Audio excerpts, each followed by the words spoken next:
Le petit Pousset. Le petit Pousset, conte de Perrault, illustré par Charlotte Roederer. Il était une fois un bûcheron et sa femme qui avaient 7 enfants, tous des garçons. Ils étaient si pauvres qu'ils avaient beaucoup de mal à les nourrir, et puis le dernier surtout leur donnait du souci, car il était tout petit et ne parlait jamais. À sa naissance, il n'était pas plus gros qu'un pouce, et c'est pour cela qu'on l'avait appelé le petit Pousset. Cependant, il était très malin, très gentil, et s'il parlait peu, il écoutait beaucoup. Un soir, alors que ses 7 frères étaient couchés, le bûcheron dit à sa femme : « Il n'y a plus rien à manger depuis des mois. Si nous ne voulons pas voir nos enfants mourir de faim devant nos yeux, il faut les perdre dans la forêt. » La femme protesta, s'indigna, mais à la fin, elle accepta. Or, le petit Pousset, qui s'était caché sous le fauteuil de son père, avait tout entendu. Le lendemain de bon matin, il alla aux abords du ruisseau et ramassa des cailloux blancs qu'il fourra dans sa poche. Puis il rentra à la maison. Les parents emmenèrent les enfants dans une forêt épaisse et sombre. Le bûcheron se mit à couper du bois, puis soudain, alors que les 7 frères étaient occupés à travailler, il s'enfuit avec sa femme.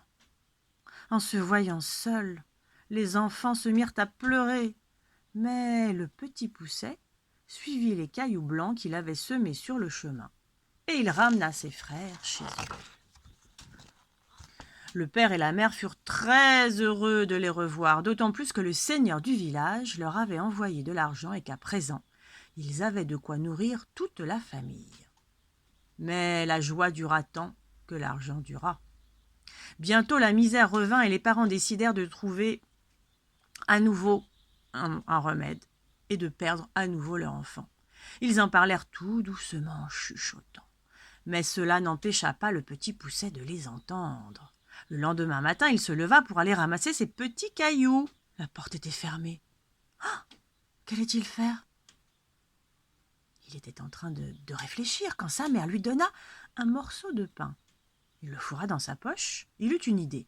Au lieu des petits cailloux, se dit-il, je vais jeter sur le chemin des miettes de pain. Les parents entraînèrent les enfants dans l'endroit le plus obscur de la forêt. Puis, ils s'enfuirent. Le petit Pousset pensait pouvoir retrouver son chemin comme la première fois, mais les miettes avaient disparu. Les oiseaux étaient venus, qui avaient tout mangé. Les enfants se mirent en route, et plus ils marchaient, plus ils se perdaient. La nuit vint. Alors le petit Pousset grimpa en haut de l'arbre et vit une petite lueur qui ressemblait à une chandelle. En suivant cette lumière, les enfants arrivèrent devant une maison. Ils frappèrent à la porte et une femme vint leur ouvrir. « Bonjour madame, dit le petit Pousset.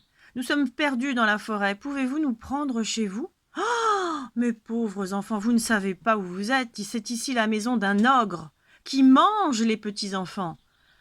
Bon, enfin, entrez quand même. Je vous cacherai jusqu'à demain. » À peine les enfants étaient-ils entrés qu'on frappa de grands coups à la porte. L'ogre était de retour.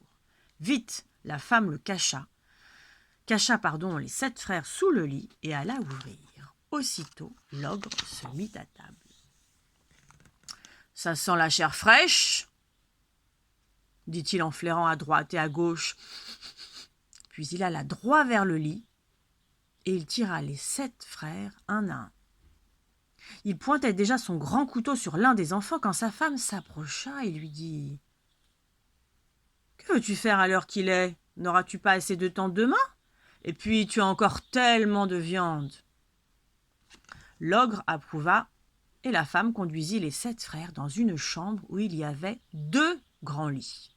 Le premier était occupé par les 7 filles de l'ogre. Le deuxième leur était destiné. En entrant, le petit Pousset avait remarqué que les filles de l'ogre portaient toute une couronne d'or sur la tête. Cela lui donna une idée. « L'ogre peut toujours changer d'avis et décider de nous manger, se dit-il. Alors il se leva et prit les bonnets de ses frères qu'il alla tout doucement mettre sur la tête des filles de l'ogre après leur avoir retiré leur couronne. Il avait eu raison, car à minuit, l'ogre se réveilla. Il monta à tâtons dans la chambre de ses filles et s'approcha du lit où étaient les 7 frères. Ils dormaient tous.